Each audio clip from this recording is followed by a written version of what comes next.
Hello everyone, maths पर आप सबका स्वागत है।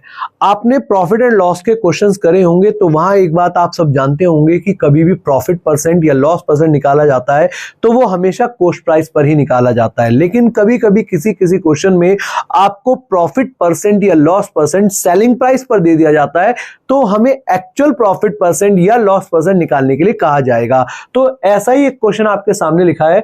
आप देख रहे हैं एक व्यक्ति अपना लाभ विक्रय मूल्य पर 33.3% बता रहा है और उसका वास्तविक लाभ प्रतिशत ज्ञात करो। तो ऐसे क्वेश्चन को करने के लिए सबसे पहले तो आप 33.3% के बारे में जानते हैं। 3 पर 1 तो लिख दीजिए 3 पर 1 का लाभ हुआ।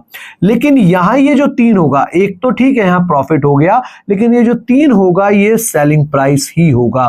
तो अब इसको हम कैसे पढ़ेंगे, हम देखेंगे कि 3 रुपए का बेचने पर इसको हम कहेंगे कि कोई आर्टिकल मैंने 3 रुपए का बेचा और 1 रुपए का प्रॉफिट भी कमा लिया, तो उस केस में जो कॉस्ट प्राइस आएगा वो आ जाएगा 2 रुपए। तो जब हमें एक्चुअल प्रॉफिट बताना होगा, जो एक्चुअल प्रॉफिट परसेंटेज है वो निकालने के लिए 1 रुपए का प्रॉफिट ही बताएंगे, लेकिन कितने पर? 2 पर, क्योंकि कॉस्ट प्राइस पर निकाला जाता है और प्रॉफिट परसेंट हो जाएगा 50%।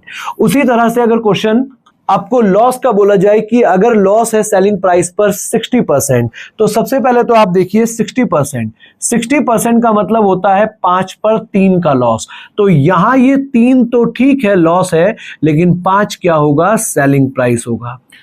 अब अगर आप बोल रहे हैं कि 5 रुपए का ये पेन मैंने आपको बेचा और 3 रुपए का मुझे लॉस हो गया, तो जो कॉस्ट प्राइस आएगा वो आ जाएगा 8 रुपए। मतलब मैंने महंगा खरीदा होगा तभी तो लॉस हुआ। और एक्चुअल जो लॉस परसेंट आएगा वो आएगा 3 रुपए का 8 रुपए पर। और 3 8 का कितना परसेंट? या तो इसको 100 से मल्टीप्लाई कर दो, या आपको याद होना चाहिए 37.5% का लॉस हुआ। तो एक क्वेश्चन आप कर दिखाएंगे। इस क्वेश्चन का आंसर आपको अपने कमेंट बॉक्स में लिखना है और ऐसे ही और क्वेश्चंस के लिए, कंसेप्ट के लिए हमारे चैनल को सब्सक्राइब करें। इस वीडियो को ज्यादा से ज्यादा शेयर करें, लाइक करें। Thank you.